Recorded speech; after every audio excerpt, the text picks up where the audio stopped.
My Gavanen Melanine, and well met indeed. I am Arachia Galadirthan, the head of the modding team behind Divide and Conquer. Welcome back to Divide and Conquer as we continue on with this version 2-ish release of the Adûnâim, as we continue on our little rampage through Eriador. Now, I had actually hoped to stagger the last 6 episodes, and allow me to just first of all apologise for there'll be a bit of talking at the start of this. Obviously, I pre-recorded 6 episodes last Friday afternoon. It's now Sunday, the 18th of February. And I pre-recorded all of those episodes, and I had intended to stagger them so it would only be 2 a week. But then my recording of the Empire went wrong this week, and I thought, no, you know what, screw it. For these first episodes, I'll just throw them all out in one go. There's certainly been an awful lot of feedback from your comments and whatnot, and almost all of it positive, bar the odd commenter. Of course, my performance has been called into question in almost every video, and many people dislike the fact that it's turned 94 and I'm only just able to recruit an army, and I'm only just making really substantial money. But let me just first of all state the following aspects. In the past week, much has changed. You now get a substantial King's Purse bonus when you play as the Ardent Iam with only 1 town. So in my campaign, my King's Purse, as you can see, is only 150. In your versions, if you have no towns at all, it will be 650. And of course, with no towns, you don't pay any upkeep. If you have 1 town, it then jumps up to 5,000 gold. Now, that's after much deliberation and discussion. That is the amount that is relatively necessary to offset the vast army you start with at game start. It is unanimous, other than with Hummingbird himself, unfortunately, with the people that have watched the videos and myself, beta testers, much in agreement that a larger starting army is better than a smaller starting army, despite the cost of that the money will make, or despite the cost of having that larger army. Now, I believe we're in end turn, actually, so I should probably do that before I keep banging on about all this. Yes. I don't know where I'm sending Gimilcad. Possibly to Sackville. Finish them! Yes, I was sending Avalozir here is going back to Kor Willashar, and Urizir is heading down to Armenelos to relieve Nimruzir. Yeah, so we'll end the turn. So, there was unanimous support for having the large starting army, so you now have a large starting army. You get about 1 full banner army at game start. But to offset that, we now give you 5,000 gold coins when you take 1 town. When you take your second town, your King's Purse drops to about 4,000 on the King's Purse, or about 4,250, something like that. When you then take your third town, it drops to about 3,500. But then when you take your 4th town, it drops substantially down to about 1,800. And then when you take your 5th town, it drops massively again to about 1,000.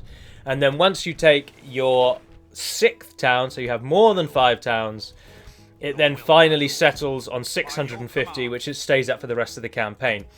So that's the first thing that has been done in order to ensure that the Adûnâim, whilst an interesting gaming concept, I am going to maintain the siege because I'd quite like them to gather an army to come and try and meet us so we can kill more of them in one go.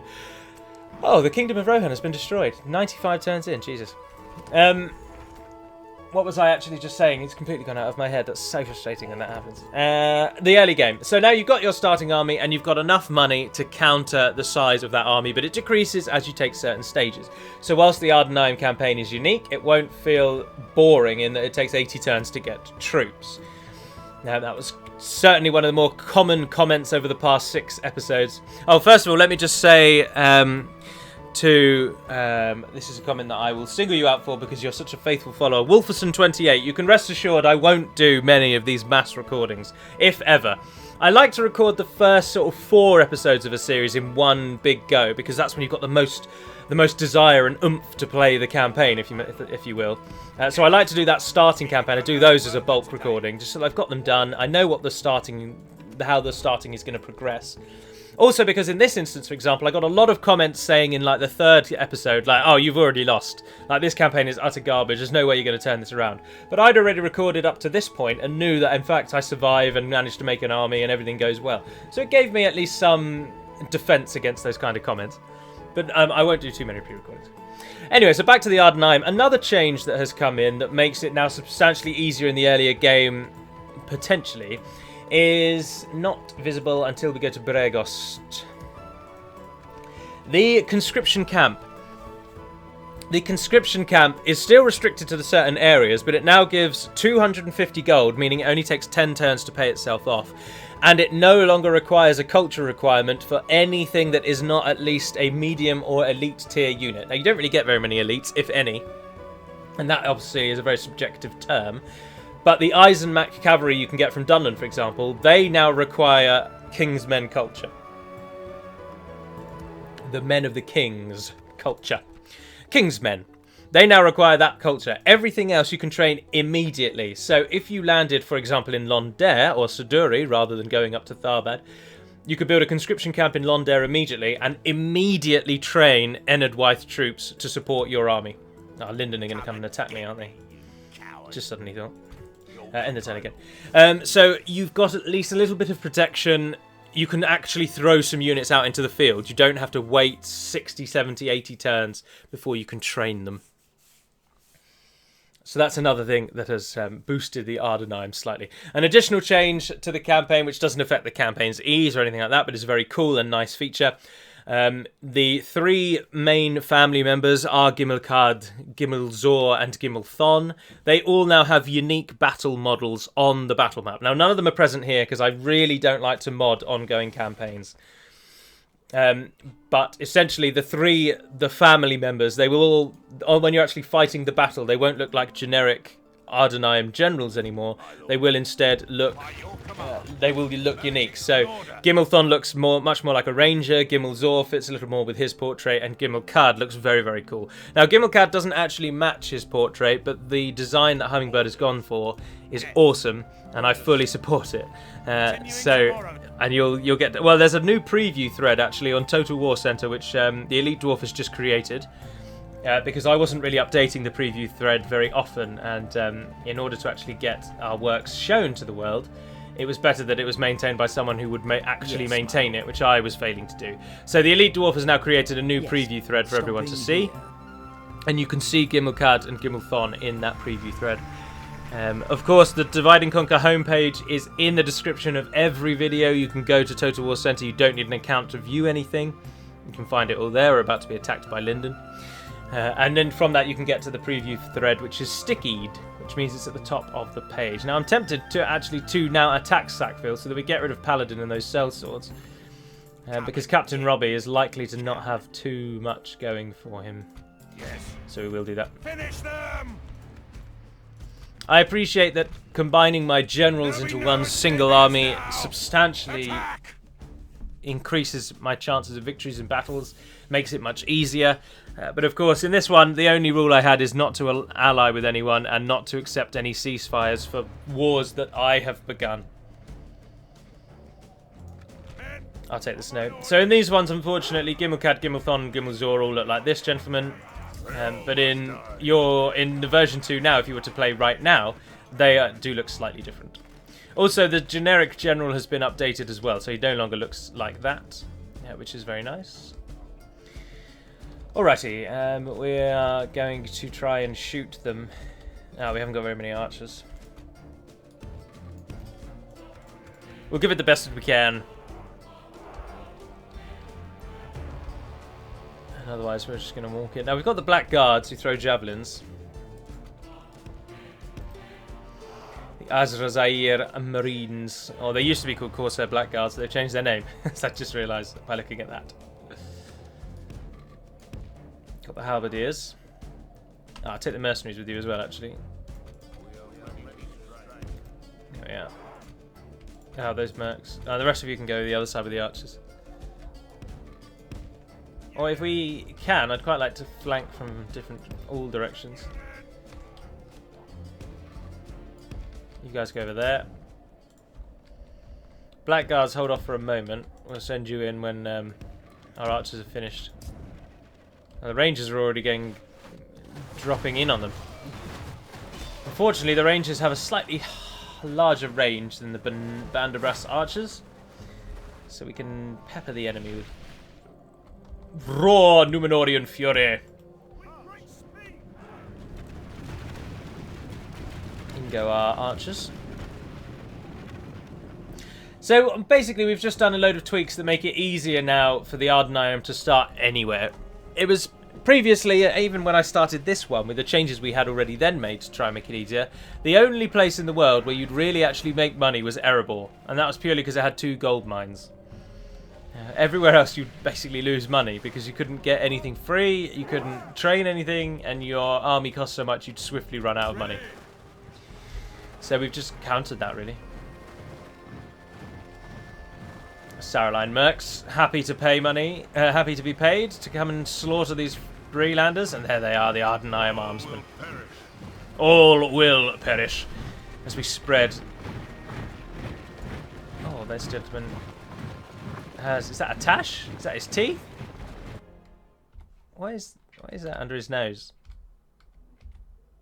Is that a texture glitch? Is that a tash? I don't know. I think it might be a tash. Anywho, let them carry on. Be about your business. There they are. The Marines looking very cool. Ready to strike. I like the Marines a lot. Very nice looking unit. I really like the new banner carrier as well, I must confess. That banner's just wonderful. Nice and sinister. Oh, they're charging out to meet us. Yes, bring down those pikemen, please. Perfect. The cell swords, of course, are what we really want, but we can hopefully get some javelins onto them. Move up. So this week it'll be back to normal. So there will be 2 of these episodes of the Ardent Iam, and then there will also be a Shogun and a Empire of Presidius video. And then I hope to next week start the Lothlorien campaign. Jessica and I have now been house hunting for the past 2 weekends, and hopefully this week we shall find out whether or not our offer is accepted on the house that we've chosen. All things moving along very nicely, and when I actually do finally move out and the house is ready, which is still in a couple of months, I will be so much more freer to do things for YouTube because I will be at my computer almost every day. Whereas at the moment I spend a lot of time at Jess's house where my computer is not, and it affects my schedule often. And it's part of the reason why I dropped down to 4 videos rather than 5, because it just wasn't feasible to continue doing 5 with and just live life how I wished to live it, if that makes sense. Right, move up there. This sellsword's taking a pounding. There's also some various other bits and things that have changed about the mod, particularly with mines. Mines now are the solid income earner that they always should have been for every faction, even the wild men. And they work in a much more progressed format. They're no longer as just random with how good they are. So mines have been readjusted, and they make it very worthwhile. The way that we've done it is that a dwarven nation who builds a mine in a region where there is 1 iron ore deposit, they will make the money back on the mine in 10 turns, and it decreases from there by 2 turns for everyone else. So elves and goblins will make their money back in 8 turns and then down and so on. So the mines are the least productive for orcs. And I mean orcs, not the Misty Mountains. Although goblins are orcs, the name is means the same thing. But those are the worst. So dwarves make the most money out of mines, and then next to the elves joined with the goblins, the Misty Mountains, and then following up is then basically everyone else, and then at the bottom are the orcs. I'm surprised they're not doing more about these people. Alright, let's rush in. Send in Gimmelzor. They're taking a right beating though, but then they are standing right in the way of those. You guys throwing everything? No, you've not. You're barely even throwing. Move up. You guys are actually pretty good even when they start shooting. Oh, our archers run out of arrows. Get them out. And our rangers are about to finish.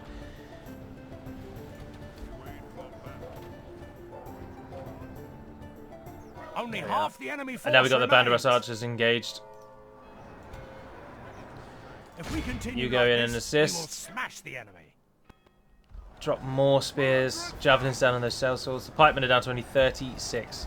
We are ready to strike. The Marines moving in with their, well, saber-like weapons. Oh, he's really gone for it. Oh, and a stab to the gut almost takes him down. But it's not to be. The sail swords are moving in. I don't have anyone to flank around that side. That was foolish. Get those involved. Push up to assist. Gimmeldor. Our men have taken control of the city. Our men no longer command the city. Bring down the archers. And wherever the general is. Paladin. Our men have slain the enemy. Oh, he's down. Don't know where he was, but he's down. Troops will lose their will to fight. Can't see him. Oh, something, obviously one of the biggest comments over the last 6 episodes has been my failing to see that there was a rebel fort just south of Lond-Dare. And unfortunately that cost me a little bit of money, of course, because my troops then fled, and it probably cost me a town. But depending on how the situation with Linden goes, which, as we're about to find out, is just, they're about to throw another spanner in the works. But it may not have mattered too much that I cocked that up. Is where I'm going with that. They all must die. It's going all right though. How many have we lost? 7%.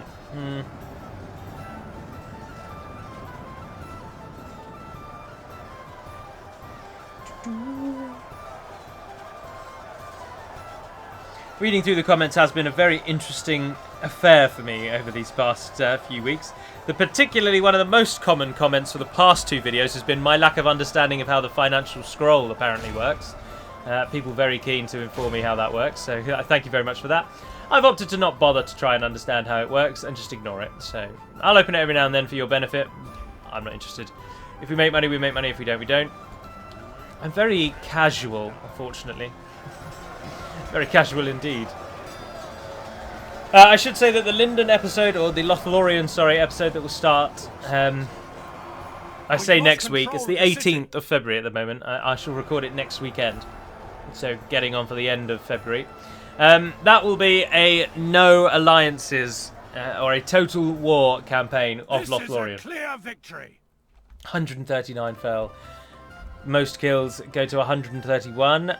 The Beruthiel's Rangers, of course they do. Gimmelthon swiftly gaining experience as he fights for his father. I also wish to extend my gratitude out to Lord of Links, one of our chief beta testers, for an awful lot of the descriptions of the Ardent Iam have been redone by him. So it is for his diligence and attention to various lore details that we have a more fleshed out faction. So thank you very much, Links. Your assistance means a great deal. Oh dear. Dol have had a bit of a facelift this past week as well, courtesy of someone called Bushmonster and his Orc collection. So Dol now stand out slightly more from... The settlement has fallen. Oh, I know that we can't up from Mordor, so I should finish sentences before I start next ones. I'm tempted to exterminate everyone here because you can't upgrade the town, and the more people there are, the harder it is to keep them happy. But then if we sack it, we get 897 gold, which wouldn't be too bad. Oh, we're going to sack it, yeah. This time we're not going to flee and run away, though. We are going to... Oh, we can raise the taxes up. We don't want people to live here. Oh, we can get conscription in the Bree-lands, of course. Of course. They will really hate us, though, and it's no Kingsmen culture, so it'll be a while. But now, do we keep the army standing in it and hope that they siege and attack? Or do we stand outside and so that we can't be sieged to death? The AI very rarely maintains a siege to the point that you get wiped out. But I've known them to do it. Oh, I should say I fixed the Bregos coast thing ages ago. You can now... This region is now listed as actually being on the coast and no longer just not. But as I say, I don't like to mod ongoing games, so the fix isn't present in this one. Which I'm afraid you'll have to just live with. I can greet you, but not my lord. Do we have a mission? No. But then the arrival of Sackville into our hands gives us money again. Oh, pardon my voice croaking. I'll tell you what, let's put you in with those guys and leave the 17 of you there. Oh, we can't. We literally can't step outside the town. Bugger, we have to stand alone. Go for it. If I said I was going to cut out the loading times, I lied. I'm not going to bother doing that. It's so much more work. It's a hobby, damn it. I do it to keep enjoyment. Although my room is very messy at the moment. I'm so excited to move out, I must confess. Totally unrelated to what I'm doing at the moment, but I am very ready to not live in this one single room. Although I've not yet discussed with Jessica how my many Lord of the Rings related decorations are going to transfer to the new home. I have a very large printed map of the Middle-earth on a nice silk print that I've framed. That's above the wall. I've got a full-size flag of New Zealand above my bed, which some may consider a little sad, I suppose, but we do what keeps us happy. Nimruben has come of age, and he has come of age in Kar Kalatar, far on the eastern edge. Does that mean that you're the son of the of these rather serious-looking gentlemen? Yes, it does. That means you're a blood grandson of Ar-Gimmelkad. I must confess that these Gondor pictures actually fit really well. I don't know if I'm the only one that thinks this, and feel free to counter me, but by taking away all the imagery that's actually of Gondor, and by simply having them as just images of, like, basically humans, but more kind of Westerner-looking humans, which is, I would suggest, more in line with the general theme of Númenor. No, I think they fit really well. I think you could easily see these as being Dark Númenorians. But that's, of course, because Dark Númenorians share a common heritage with Light Númenorians. They never call themselves that. The Faithful, basically Gondor. So, of course, they're going to look similar. So I think it fits really well. I'm pleased with that. The fort, of course, of which I speak is that one right there, which I routinely ignored. Completely forgot that that one existed. Sailed all the way down here to this bloody fort. But then we got to see all the coastline. We went on a nice little journey. Everyone needs holiday time, you know. We're not paying Gimmelkad all this money for nothing. He needs holiday pay. Now, I'm very interested to note that the Bree-landers did not attack and have in fact buggered off. They've completely gone. And I can't imagine for why, really. Yes, this had best do you want to do map information? Oh, they don't want to become a vassal. Allow me to address many other comments that also came through. Of course, my constant failure to understand, well, not understand, but I was just praying. And I'll allow me to explain. I appreciate that when a nation is listed as bankrupt, you can't demand 10,000 gold from them because they simply don't have it. I understand that point.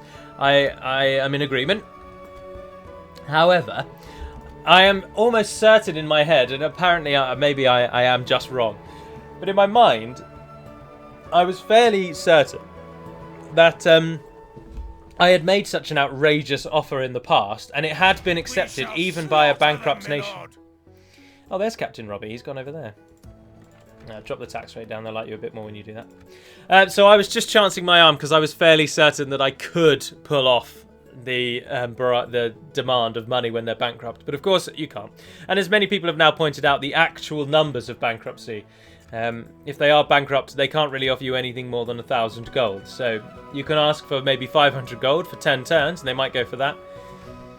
But asking for more than that is really pushing the boat out. Now, we really actually need to address Captain Nastado. Although he's just going to murder us if he attacks any town, we're going to lose it. Linden, now is not the time. Of course, we're not allied to Angmar, but we've... Oh, that's Agendaur himself. And he's called the Tyrant. That's rather fitting, isn't it? We haven't allied with Angmar, but they've repeatedly paid us money to hold on to things, Hobbiton included. And Linden have asked for 2 ceasefires, and I've obviously said no, and I feel now that I really probably should have done. Enedwaith aren't interested in me, Dunland aren't interested in me. Oh, and of course, another point, let's just end the turn and see what happens. Another point that's been brought up, how did he just get round me? Oh, there's a crossing over there. Oh, well, we could just go and siege him out. That's not a problem. We're only losing 17 men. It's not the end of the world. And hopefully he will stay in it. Keep your army in there, Robbie. Keep your army in there. Yeah, go on, in you go. Bree-land. Change. Yes! He stayed in there. So we can go and kill off the Bree army very easily for their own stupidity. Perfect. Oh, and there's Linden. Oh, and they've attacked the one that's got a general in it. No.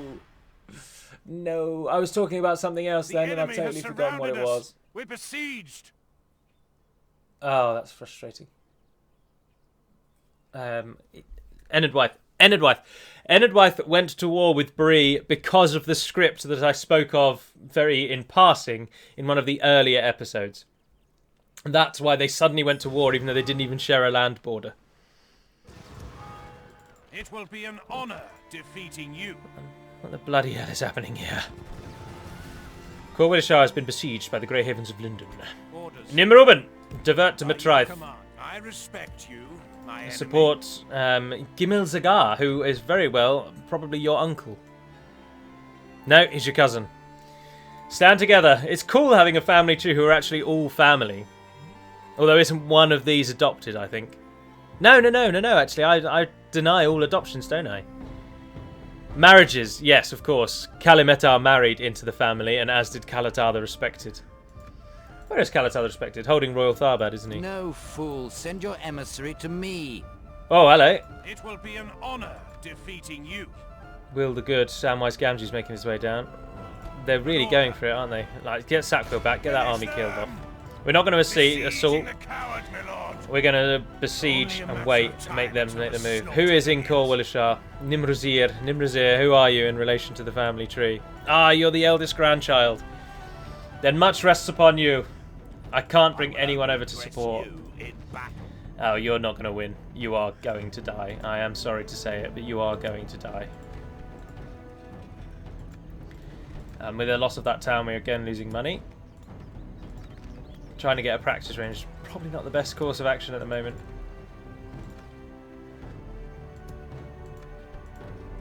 Where's my diplomat? Diplomat. Yes, my lord. Let's try and sell Bragost again. Let's try and get Enedwyth into this war. I'm not sure that we're going to be able to, but we'll give it a damn good try. What's your name? Zagarakor, of course. Zagarakor, 143291. Your order. What is it you wish Bankrupt. to discuss? Map information. Map information. Give you Bragost. I can't really demand you to attack London. This will make it just no at all, really, won't it? Yeah, swiftly changes from very generous to very demanding. No, you can't make me a single payment.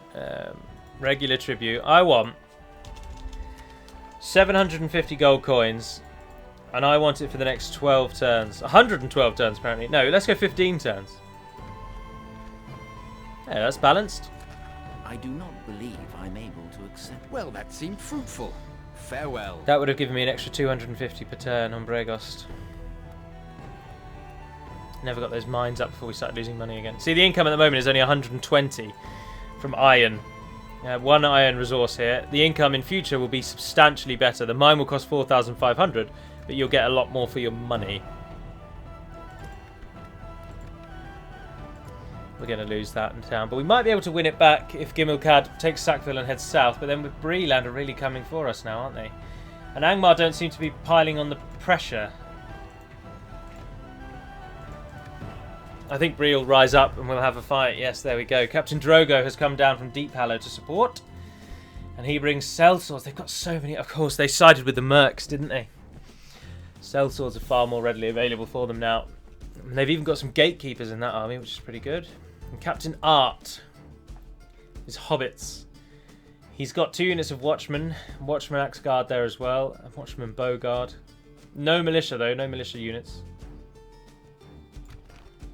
Because if you've been not keeping with the developer diaries, the Watchmen units now have the look of the old militia units, and the militia now have an actual militia look. They don't have an organised army design. They don't all wear the same uniform.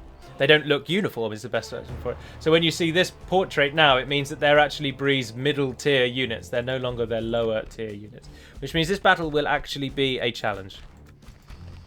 I'm going to do all I can. As I've said in a couple of videos, I think, anyway, I can't remember if I did. I am actually going to try to be better, and if that does mean that sometimes through the battles I don't talk as much as I may be used to, then that is the loss I will take, and we'll see how it goes. But I can't play to the peak of my efficiency and talk about stuff. Now, I know that for as many people that say that's brilliant, talk less and play better, there are people that would say, I don't care really that much about the gameplay, talk. I'd rather listen to you. Yeah, and I appreciate that. So it's about trying to strike a balance. Right, we're being attacked, of course, this way from Drogo himself, who I would suggest we rush, kill him off, and then hopefully turn around in time to deal with the support, or the main army, which is Art. Or, of course, we can flee altogether, because the reinforcements for the Bree-land is coming from behind us. So if we were to pull over to this side, you could fight in the trees there, but trees aren't very good for ranged units. Or we can pull down to this side where there isn't really a hill. Just fight on this flat plain, but they'd get this bit of a hill here. Whereas if we could rush Drogo... No, you'd never be able to kill him in time and then get set up. But if we rushed him, we could then push to there, maybe? Or, I don't know, actually. I think it might be better to try and let them form as one army and take them all as a unified front down here. We'll cheese it and use the edges of the map so we can't get flanked properly. When life gives you lemons, cheese the map and beat the AI. Life tip there.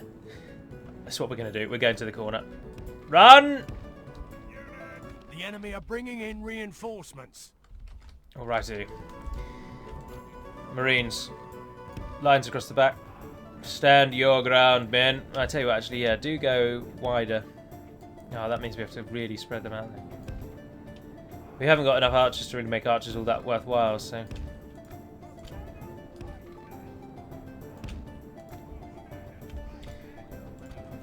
Saraline Mercs got in there. We've got Nadi Tariq, which is a great shield wall. Yeah, that'll form a nice line there. And that just leaves him and the two generals. Get them in the corners, get them ready to push out and flank. We'll find out where the enemy's actually going to come from once we're into positions. You guys stand behind them for now. Speed it up, let's do this.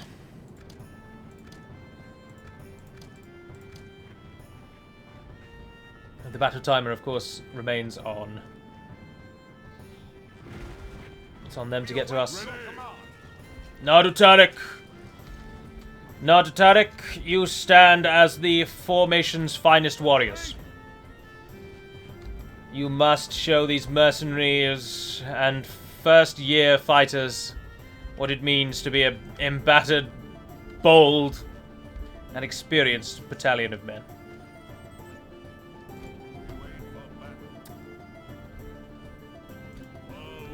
There's Gimmelzor. Oh, there he is. He's giving a pep talk to the men at the moment. He's standing amongst their number. Gimmelcad over on the other side with the Royal Guard.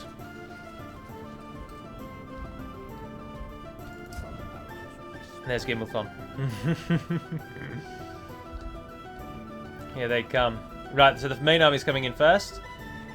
The pikemen making their way up. There's the gatekeepers. Oh, they are the biggest threat here. Armor-piercing crossbow bolts. And if we don't shut them down, they'll be just...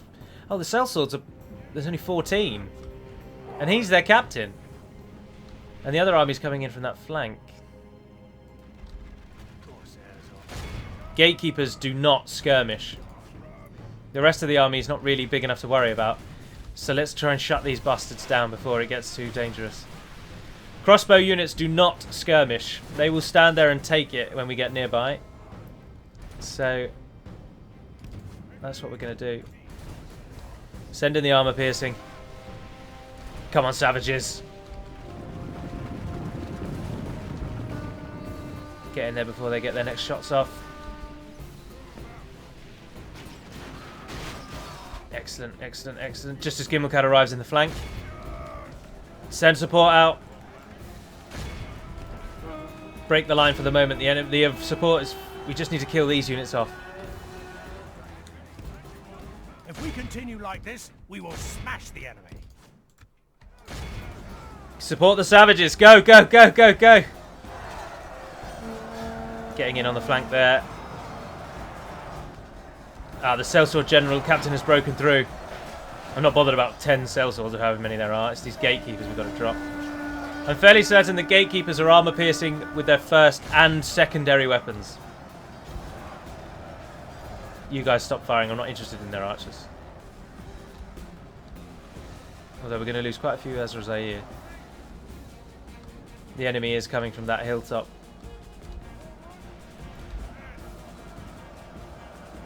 The gatekeepers are trying to fire arrows still. Send the mercs out over there.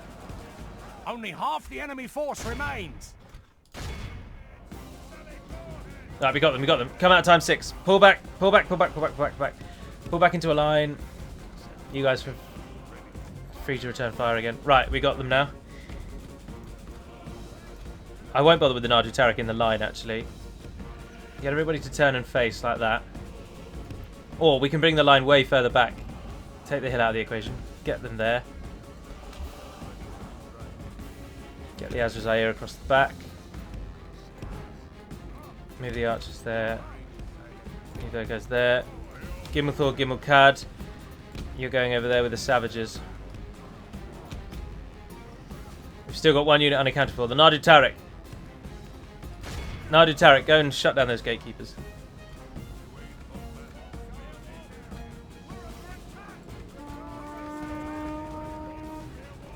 If we continue like this, we will smash the enemy. Oh, don't be wasting shots now.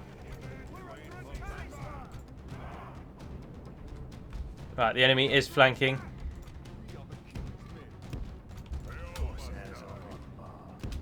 Just take their fire for now. I'm not bothered with that.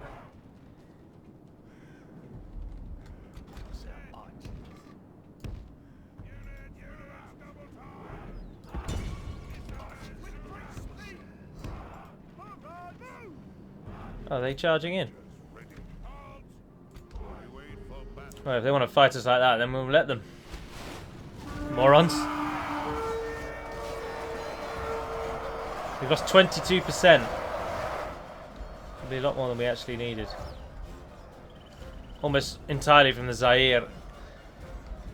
I hate archers. If we continue like this, we will smash the enemy. You might as well help out. Run right through. There we are. And they're broken. Are they actually going to get involved? There's the Watchman Axe Guard with their oversized axes. I like that we've kept that. I really do. Please don't change that Hummingbird ever. I know they look a bit silly, but it gives them it just gives them they stand out a bit more, I think. There's the swords up on the back and archers just in front. Somehow they look far more professional than the militia ever did. I don't know what it is about them. Some wonderful tweaks on Hummingbird's part. The reason their army looks smaller, there we go, is because all of the hobbits are hiding at the moment.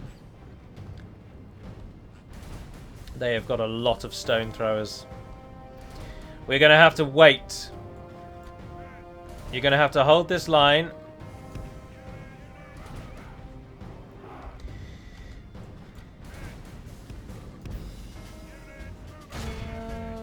If we continue like they this, keep getting we will smash the enemy. They keep growing their balls back. You guys are going to flank. This whole right-hand side is going to try and flank. If the enemy actually bothers to attack us. They don't seem that interested in it at the moment.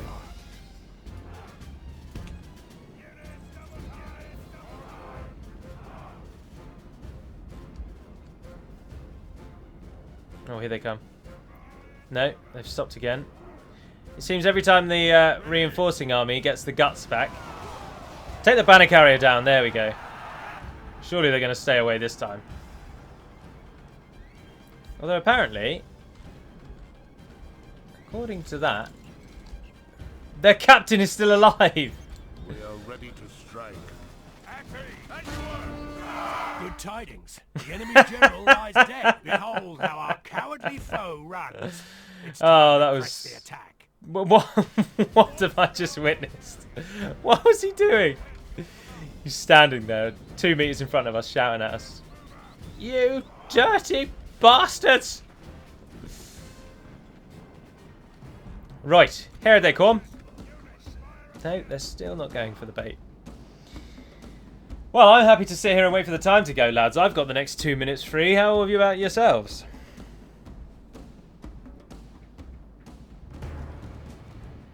They're not having any of it, are they?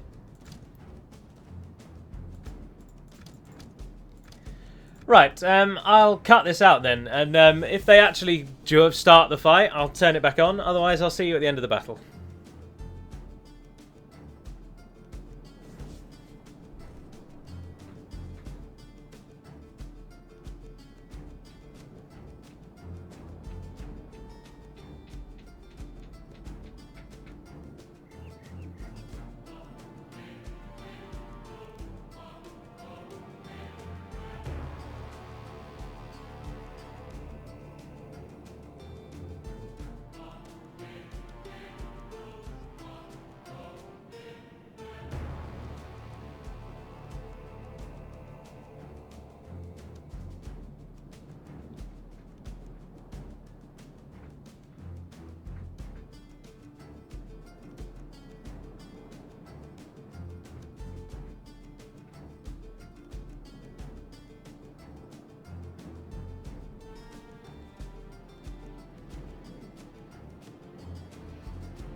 Welcome back. So we got about to a quarter time and then they suddenly turned on. They moved away from the wall, which appeared to be what was causing them to do nothing. And they've now actually lined up against us. So now it's basically a case of can we hold for the next... well, if we keep it at this time, it will be for the next 7.5 minutes. If we speed it up at any point, it will be for the next 1.5 minutes. Something around there. Ah, the archers are shooting them on the side where they've got the shields. Gives them more defense against those. You guys are free to fire at will as well as soon as they get in range. They are pushing through. My biggest concern, to be honest, is the number of ranged units they have. Obviously, they've got the Watchman Bowguard there. Banderbrass archers, more Banderbrass archers. But let's not forget that the Watch Sheriffs throw stones. They can be particularly savage if left unchecked. We've got the Mercs though. The Marines are giving them a bit of a pepper before they arrive. But now it's time to show your mettle. Sword Guard versus Nadu Tariq. Come on, Nadu Tariq. Now we do outmatch them almost man for man. Every one of our units is arguably better on par with theirs. The only real quaking in our line really, of course, the Savages... Whilst they're very aggressive, they die like there's no tomorrow. And the mercenaries, unfortunately, would probably lose to these Axe Guard, who I believe are armor-piercing.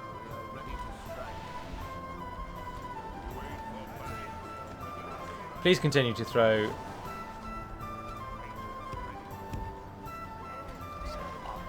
Please continue to just fight, really. Right, we need you guys involved, so you're going to have to push through.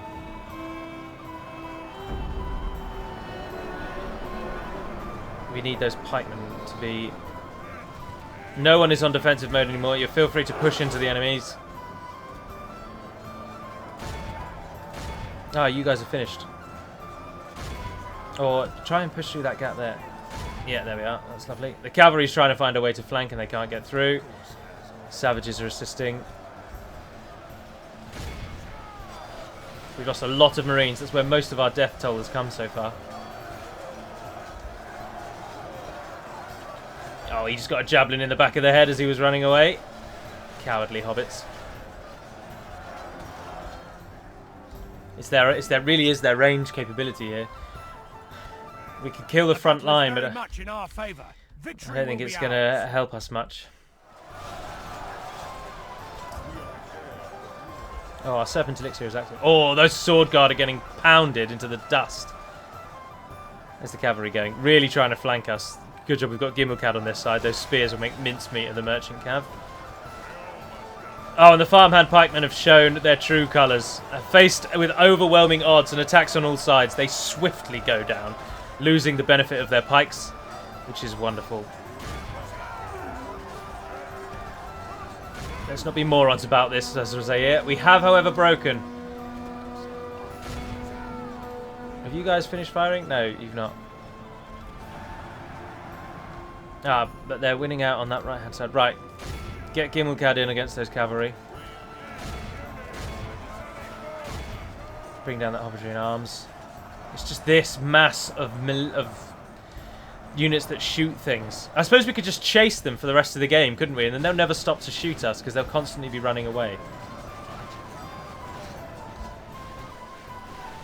Yeah, those Axe Guard are winning on that northern side as expected. We'll beat those cavalry soon.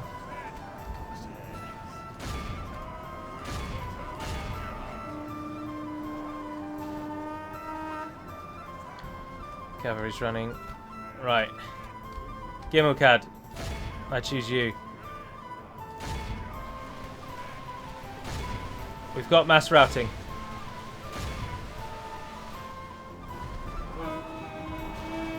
The battle is very much in our favour. Victory will be ours. Oh, they're actually stopping and fighting. Oh, bugger. Only half the enemy Didn't force expect that. remains. Did not expect that one jot.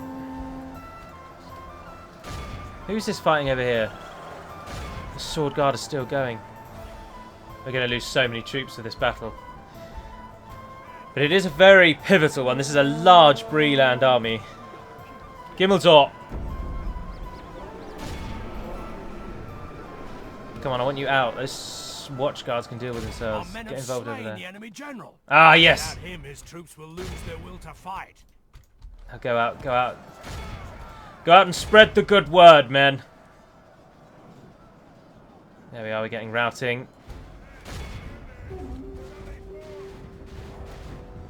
The Bogard aren't going down too quickly.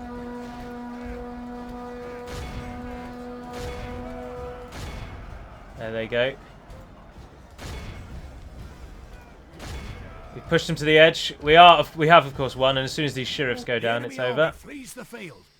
Continue for as long as possible. Capture as many as we can there. I know we're all pretty knackered, but do as you can. Hobbits, I believe, are slightly slower than humans running.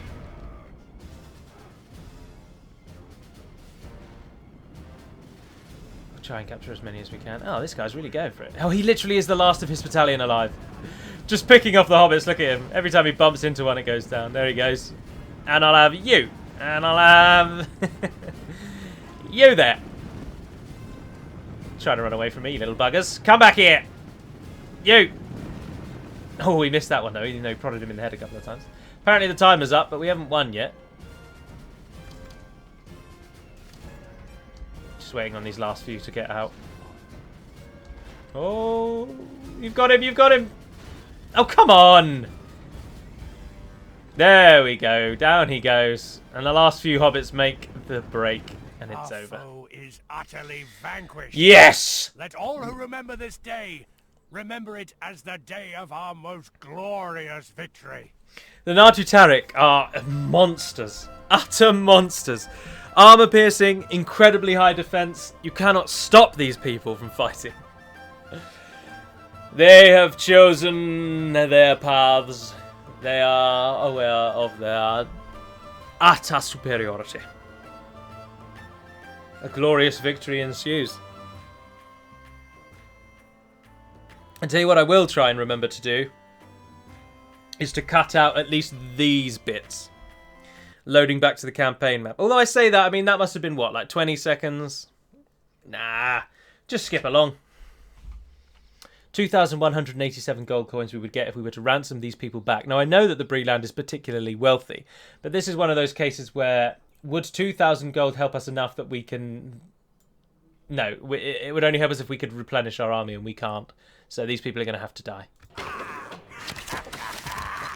Victory! And the tax is not what makes you the money in Sackville, so Victory! sacking it for the looting Now is kneel the best before course us, of my action. lord. Oh god, look how small our army is. There's no way we're heading south to Cor Willishar.